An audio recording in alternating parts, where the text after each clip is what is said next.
everyone, I'm your host Pensyfan19 and welcome to the July 2021 Pensyfan Periodical. This is a monthly news series which covers most of the major railroading headlines from around the world, as well as my opinions on them.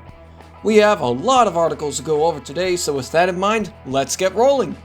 First off, we have a lot of news for Canada as Via Rail has announced a new corridor between Toronto and Quebec City.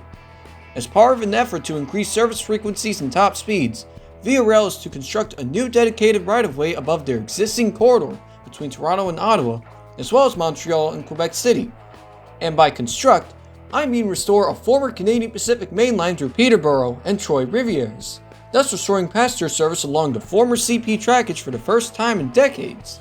Additionally, Via Rail has recently stated interest in expanding and restoring service in southern Ontario near towns such as London and Windsor.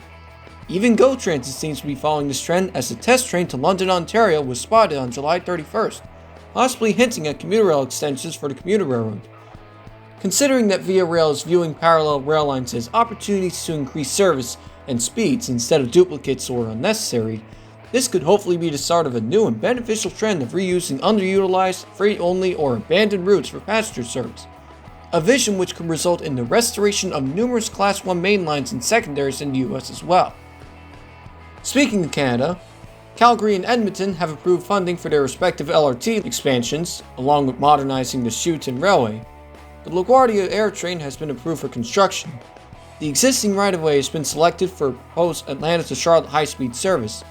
Texas Central Railway is to be operated by Renfe. The top speed for Amtrak's Chicago to St. Louis corridor has finally been increased from 79 to 90 miles per hour. How about double tracking it next? Please? Meanwhile, Voslo has acquired ETS Spor. The Lerma Valley line in Argentina has reopened.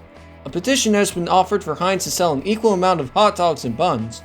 The Max Orange line was a featured article on Wikipedia. And there's a proposal named Queenslink that wants to restore the Rockaway Beach branch for the M train?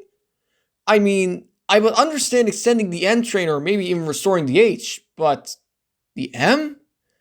That would be forming an odd route for the system since the M train ends at Forest Hill 71st Avenue and would have to connect at 63 Drive. So I can see how that would work, but I'm still kind of surprised to see a proposal involving the M train instead of the A train, which runs about half of the line. The MTA has also stated that they overestimated their cost for restoration of this branch, so hopefully that should further encourage restoring the line. I'm fine with whatever happens, or at least whatever service runs on the line, as long as it doesn't result in this. It must not be a trail. Speaking of which, here is some interesting news. The Baltimore and Ohio Railroad Museum has repainted a caboose into a mural. Before you ask, I do support this action since it's very impressive artwork which the museum allowed. It was not vandalized or done without permission, and it's not the only B&O caboose out there. Anyways, Hyperport has proposed moving cargo by freight. Yeah, I don't support this at all. Kraft is to produce mac and cheese flavored ice cream. This actually does sound pretty interesting and I'd be willing to try it. Trax AC1s have been given to DB Cargo. That looks kinda hot. Get it? Alright, I'll stop with my short opinions on each topic or else we'll be here all day. In the meantime, Europe is considering moving freight and mail by light rail in addition to multiple units. A Newegg Griffin is promoting a Polish radio station. Genesee, Wyoming is to test hydrogen and biogas on Freightliner. California High-Speed Rail is considering using battery or hydrogen-powered units for their service. The University of Birmingham has opened a Railway Research Center. A Pacer has been preserved on the Huddersfield Platform 1, while this station has opened the Bug Hotel. The Grand Canyon Railway was featured in an episode of Parked. MBTA's original F40s are once again up for auction. New Brunswick Southern has ordered an SD70M-2 which looks very similar to the Illinois Terminal Heritage Unit. The Rock Island Railroad in Mississippi has acquired an observation car for possible office car specials. A PRR observation car has been used for a private charter between Chicago and Denver instead of its home trackage. A light Union Pacific GEVO raced another train running long hood forward. A Pacific Surfliner Charger has been middle-engined between Surfliners and a private car. And Amtrak has finalized their order of Seaman Venture coaches and cab cars to replace the Amphileets, this time with an ALC 42 style nose, which I personally prefer over the existing Charger front. With this purchase, Siemens is also to produce dual-mode chargers, known as the ALC 42E, which will switch between battery and overhead wires. Although no drawings of these proposed dual modes have surfaced yet, they'll likely be identical to the existing chargers and will be used for these new train sets, while replacing the sprint- Wait a minute! They're replacing the sprinters? But, why? They're not even 10 years old! At least the Southwestern 707s were bought by Southeastern. Why retire the sprinters?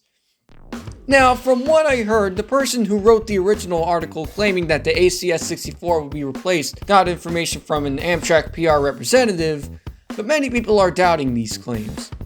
I must say, this is certainly a case of only time will tell, since the article stated that Amtrak would only keep a handful for LD services and sell the rest instead of refurbishing them. If this does in fact happen, then this would be a perfect opportunity for other commuter railroads under the wire to purchase relatively new electric locomotives. Now's your chance, MBTA and Mark! Now here's the follow-up news section for articles covering stories from previous episodes. First off, Biden's proposed infrastructure bill could be increased up to $3.5 trillion.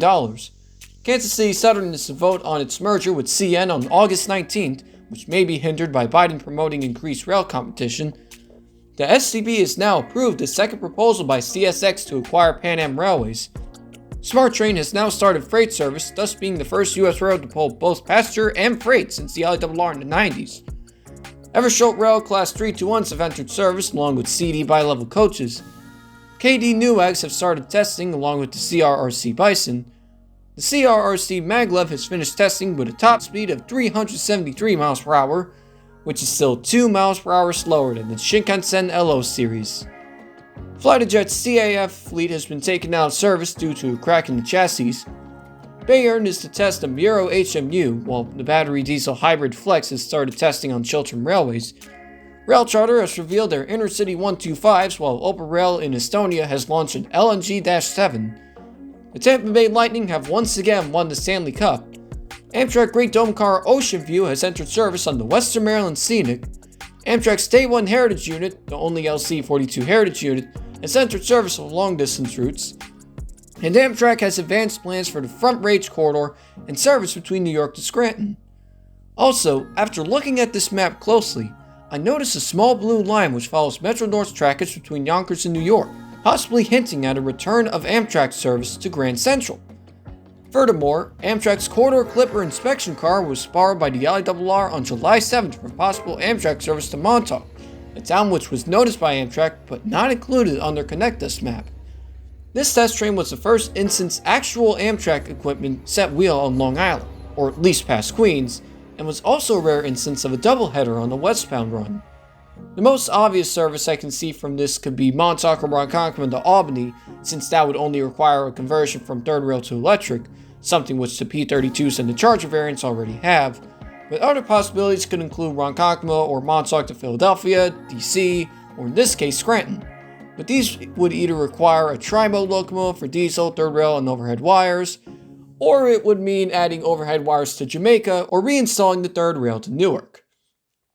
Up next is the station upgrades portion for proposals, construction, and openings of stations around the world. For this episode we have Brno, Hairmyres, Dewsbury, Sunderland, Finsbury Park, Cambridgeshire, Shoreham by Sea, Balham, Wolverhampton, Kidbrooke, Coatesville, Pennsylvania, Palmdale, California, Las Vegas, and Santa Fe, New Mexico. In other news, a vote is being held to select the new design of the CAF RERB. I'd go for the one on the right. A Red Dot Award has been given to the absolutely fantastic Air SCP design. Just look at this beauty. Magdeburg Transport has ordered 35 Alstom Flexity LRVs, while KBT has ordered CAF battery electric trains. PKP has ordered bi-level coaches, while PCC has ordered PESA Gamma locomotives. Talgo and Respool are to produce multiple units from renewable hydrogen, thus making it a truly clean source of energy. Valve has released the Steam Deck, which looks a lot like the Nintendo Switch.